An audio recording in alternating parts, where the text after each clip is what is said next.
मेरे साथ मौजूद हैं मुमताज़ कानूनदान खान साहब के वकील जनाब फैसल चौधरी साहब। Thank you very much Faisal Chaudhry साहब आपके वक्त के लिए। हजूर, ये कोई we are just trying to make sense out of it. कल से हमने बात की, रऊफ हसन साहब हमारे साथ थे। समझ में नहीं आ रहा कि ये क्या है, मुतज़ाद बयानात हैं। और रऊफ हसन साहब ने तो ये कह दिया कि भाई मुज़ाकरात कहीं और हो रहे हैं, ये तो वैसे ही शामिल वाजा है पंजाबी में जिसे कहते हैं। तो क्या है, कहाँ तक मुज़ाकरात है और अहमद रज़ा साहब की बात में कहाँ तक सच्चाई है कि वो बाहर आ रहे हैं किसी भी डील के नतीजे में या नो डील? क्या हमें आप एतमाद में लेंगे कौम को जनाब चौधरी साहब? नहीं, देखिए रऊफ हसन तो मेरे ख्याल में क्योंकि मुज़ाकराती कमेटी में शामिल नहीं है तो अहमद रज़ा साहब की बात को वक़्त देनी पड़ेगी क्योंकि वो स्पोक्स पर्सन है और इमरान खान साहब ने उनको जो है वो मुकर्रर किया है। तो अब इसमें ये बात डील वाली बात तो मैं आपको बिल्कुल कतई तौर पे मैं नेगेट करता हूँ, मैं मुस्तरद करता हूँ। ऐसी कोई बात नहीं है। ना तो इमरान खान ने डील करनी है, ना इमरान खान साहब ने डील के ऊपर जो है वो बाहर आना है। उनका ये बड़को कैटेगोरिकल स्टैंस है कि वो जब भी आएंगे अदालती प्रोसेस के ज़रिए आएंगे, ना एग्जीक्यूटिव ऑर्डर से रिहाई हम चाहते हैं। बल्कि हम जब रिहाई की बात करते हैं तो हमारा जो इसमें मतमा नज़र ये होता है कि हम मुकम्मल तौर पे एक जो अदालती तरीक़ेकार है उससे बाहर आना चाहते हैं। हमारा आइनी और कानूनी हक़ है कि हमें फेयर ट्रायल दिया जाए। हमारा आइनी और कानूनी हक़ है कि जो हमारा अगर ज़मानतें हमारे लोगों की मैच्योर हुई हैं तो वो ज़मानतें दी जाएँ। और ये हमारा और हुकूमत जो है वो उसने इन्वेस्टिगेशन और प्रोसिक्यूशन और दूसरी एजेंसीज के ऊपर जो दबाव डाला है वो ख़त्म करें ताकि हमारे लोगों को आइन और जो हमारे जो बुनियादी शरई हकूक़ हैं हमारे लोगों को हासिल आइन के तहत वो अवेलेबल हो सकें। तो हमारा तो इतना सारा मुतालबा है, हमारा इससे ज़्यादा कोई मुतालबा नहीं है। और हम जुडिशल कमीशन चाहते हैं 9 मई के ऊपर भी और 26 नवंबर का। चौधरी साहब, हुकूमत और पीटीआई के दरमियान मुज़ाकराती सिलसिला तो चला था, 2 इजलास हुए हैं। इजलास हुए 5 दिन गुजर गए हैं। आज कमेटी ने मिलने जाना था, वहाँ पर लोग नहीं पहुँचे। जेल हकाम कहते हैं कि कोई मिलने आया ही नहीं, हम किससे मुलाकात कराएं? आप भी वहाँ पर आज मौजूद थे, आपकी भी मुलाकात हुई है बानी पीटीआई से। क्या ये मुलाकात क्यों नहीं हो पा रही है? और दूसरा, जब इमरान खान ट्वीट करते हैं तो बहुत से रहनुमा जो है रीट्वीट नहीं करते, इसकी क्या वजह है सर? आपकी पहली दोनों खबरें गलत हैं मियां साहब, माजरत के साथ। ना मेरे आज गया हूँ, ना मेरी मुलाकात हुई है और ना जेल हकाम ने मुझे इन्फॉर्म किया है। कल मैंने एप्लीकेशन दी है, हमारा जेल हकाम के साथ एक SOP है। वो मीटिंग का टाइम या तो रात को बताते हैं या अर्ली इन द मॉर्निंग बताते हैं ताकि लोगों को फैसिलिटेट किया जा सके। जो मुज़ाकराती कमेटी की मीटिंग है वो वहाँ पे नहीं हुई, ना ही उन्होंने। चौधरी साहब, मुज़ाकराती कमेटी की मैं बात कर रहा हूँ कि कमेटी ने आज वहाँ जाना था लेकिन वो नहीं गए। जेल हुकाम कहते हैं कोई आया ही नहीं और हम कैसे मुलाकात कराएं? आपका एक बयान आज चल रहा था, उस हवाले से मैं आपसे पूछ रहा हूँ कि आपने कहा कि हमें किसी ने बुलाया ही नहीं। मियाँ साहब, आपकी बात गलत है, 100% गलत है। जिस रिपोर्टर ने आपको बताया है वो वहाँ पे शायद मौजूद भी ना हो, क्योंकि आप ज़ाहिर वहाँ पे तो आप लाहौर बैठे हैं, आप तो एक फासले पे हैं। मैं आपकी वो बात से अर्ज़ कर रहा हूँ कि आपको शायद मालूमात सही नहीं दी गई। आप हमारी मुज़ाकराती कमेटी वहाँ पे तब जाती है जब इंटीमेशन होता है। मैंने आपसे ये अर्ज़ किया, इसको बुरा मत मनाइए, कि हमारा एक स्टैंडिंग ऑपरेटिंग प्रोसीजर है कि जो मीटिंग्स के जो शेड्यूल होता है वो मुझे कन्वे होता है या वो फिर मुझे आगे बताना होता है कि फ़लाँ वक्त पे आपकी मीटिंग तय हो गई है। ये इजाज़त उस जेल हकाम 24 घंटे पहले देते हैं। कल की जो हमारी मीटिंग उनके साथ मैंने एप्लीकेशन दी है, वो एप्लीकेशन जो है जो मैंने दी होती है तो मोस्टली मुझे ही इन्फॉर्म किया जाता है। ऐसी कोई इतला हमें नहीं दी गई है। और जहाँ तक आपने कहा कि मेरी जज साहब, आपकी मुलाकातें होती रहती हैं बानी पीटीआई से, क्या बानी पीटीआई ने कभी बताया कि बनी गाला शिफ्ट होने के लिए अली अमीन गंडापुर ने उनको ये पैगाम दिया था, या कभी कोई डील की बात हुई वहाँ पे? उन्होंने ये बताया था कि उनको डील ऑफर हुई और 2 दफ़ा हुई। एक कटक जेल में जो है वो उनके जब उनको लेके जाया गया था, अगर आपको याद हो, तो 3 महीने जो है उनको अटक जेल में रखा गया और अटक जेल में उनको ये कहा गया कि आप 3 साल के लिए मुल्क से बाहर चले जाएँ तो आपके मुकदमा ख़त्म कर देंगे और आपके ख़ानदान वालों को भी और पार्टी को भी कुछ नहीं कहा जाएगा।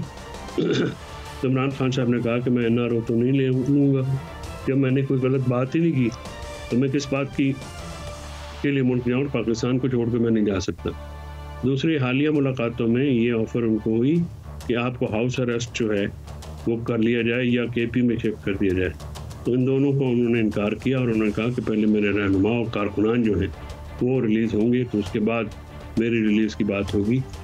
जो असूली बात है, मेरे कारकुनान और रहनुमा जो है वो पहले होंगे। इमरान खान साहब, लेकिन जब सब मुज़ाकरात की बात हो रही थी, वज़ीर दिफा जो हैं वो कहते हैं कि मुज़ाकरात जो हैं वो ड्रामा ही नज़र आते हैं, क्योंकि बानी PTI ड्रामे कर रहे हैं, वो ट्वीट करते हैं, अदारों के ख़िलाफ़ इल्ज़ाम तराशी करते हैं। आज मुलाकात भी नहीं हुई बानी PTI से मुज़ाकराती टीम की, तो क्या आपको मुज़ाकरात होते हुए नज़र आ रहे हैं या ये इस डेडलॉक के बाद ये ख़त्म होता हुआ सिलसिला नज़र आ रहा है?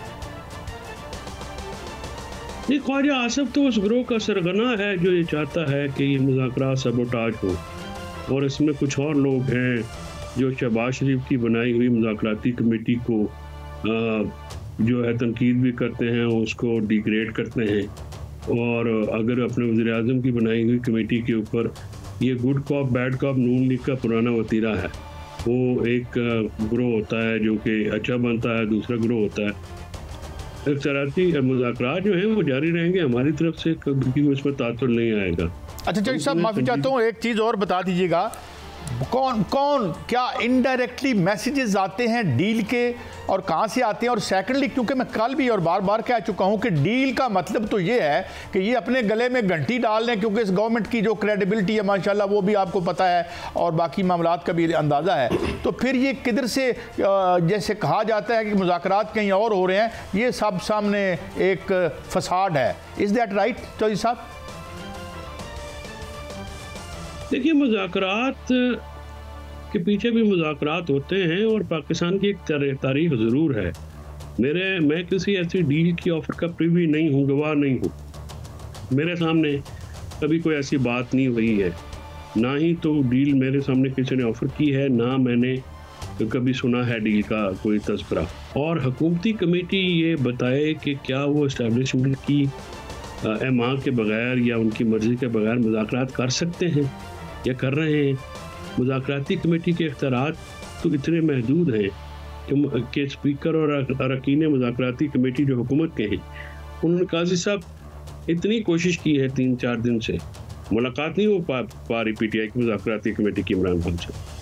तो फिर कौन है जो मुज़ाकराती कमेटी की राह में आए? चलें, ये तो अंदाज़ा हो गया चौधरी साहब के खलल कौन डाल रहा है, मगर मैं चाहता हूँ उस सर दो बातें और। एक तो 190 मिलियन का केस एक मुहिमा बन के रह गया है। आज अखबार भी यही लिख रहे हैं कि चाहे मंगोइयाँ हो रही हैं, र्यूमर्स हैं। और इसके अलावा जी पहले तो इसका जवाब दे दीजिए कि ये 190 मिलियन वाला मामला आपको कहाँ जाता नज़र आता है? सर 190 मिलियन का काजी साहब बरियत का केस है। उसमें ना 3 चीज़ें होती हैं नैब में कन्विक्शन के लिए, क्राइम प्रोसीड्स, फाइनेंशियल गेन और मॉनेटरी बेनिफिट। ये तीनों चीज़ें और कॉन्फ्लिक्ट ऑफ इंटरेस्ट, ये तीनों चीज़ें नहीं हैं इस केस में, साबित नहीं हुआ। इस्तगासा का कोई इसमें एविडेंस नहीं है जिससे ये तीनों चीज़ें साबित हो सके। ये बरियत का केस है। इस मौके के ऊपर हुकूमत जो है या जो प्रोसिक्यूशन है, क्योंकि वो अदालतें भी दबाव में हैं, तो वो या तो इसकी 3 मुमकिनात मेरी नज़र में हो सकती हैं। पहली बात तो ये है कि वो इस मौके पे इमरान खान साहब को बरी करके उनको ताकतवर होने का या उनके जो जहन में, आपको पता है इमरान खान साहब बेटर नहीं होते, तो अगर वो केस में बरी हो जाएंगे तो वो तो और तगड़े होकर बात करेंगे। तो वो एक तो ये उससे बचाना है। दूसरी बात ये हो सकती है कि इंटरनेशनल मीडिया या नेशनल मीडिया के ऊपर ये केस, क्योंकि ये भी इज्जत केस जैसा है, काला फैसला होना है अगर सज़ा हुई तो फिर इसके ऊपर जो है बहस शुरू हो। और वेस्ट में बहुत आवाज़ें उठ रही हैं, पाकिस्तान में प्रोसिक्यूशन जो है, प्रोसिक्यूशन की बजाय जो हो रही है जो पॉलिटिकल टारगेट हो रहा है, जिस तरह से इमरान खान साहब के बारे में। अच्छा, माफ़ी चाहता हूँ चौधरी साहब, आखिरी एक सवाल से बहुत तशना न रह जाए। ये आज हमने देखे कमेंट्स भी सुने जस्टिस मदर साहब के, ये जो मिलिट्री केस, मिलिट्री जो ट्रायल्स के हवाले से एक प्रोसीडिंग हो रही है, कैसे देख रहे हैं? आज हम ख्वाजा हारिस साहब के आर्ग्यूमेंट भी देख रहे थे, बड़े वेहेमेंटली वो मांग रहे थे कि जनाब ये दें। वो मामला किधर जाता नज़र आता है आपको? सुप्रीम कोर्ट का इस सारे मामले में किरदार बहुत अफसोसनाक है। ये जो सिविलियंस का मिलिट्री कोर्ट ट्रायल है, ये अभी के कॉन्स्टिट्यूशनल बेंच नहीं, जो पहले भी सुप्रीम कोर्ट थी फायज ईसा के, उन्होंने भी अपने बेंच ने एक ऐसा किरदार अदा किया, मैं वो वर्ड यूज़ नहीं करना चाहता, कि आपने मिलिट्री कोर्ट से सिविलियन को ट्रायल होने दिया। 2015 में काजी साहब आइनी तरमीम हुई थी सिविलियन का मिलिट्री कोर्ट ट्रायल, और वो थे सिविलियन जिनका कालादम तंजीमों से रब्ता था। 2015 में हमारे बच्चे शहीद हुए थे पीएस में। जी बिल्कुल। उन मौजूद पर आइनी तरमीम करनी पड़ी, और यहाँ पे एक जो सिविलियंस का ट्रायल की इजाज़त दी गई और अभी तक केस ख़त्म नहीं हो सका। ये बड़ी अफसोसनाक बात है, और मैं समझता हूँ कि जजेस ने पहलुती बरती है अपने जिम्मेदारियों से, और इसको मैं चौधरी साहब, थैंक यू वेरी मच।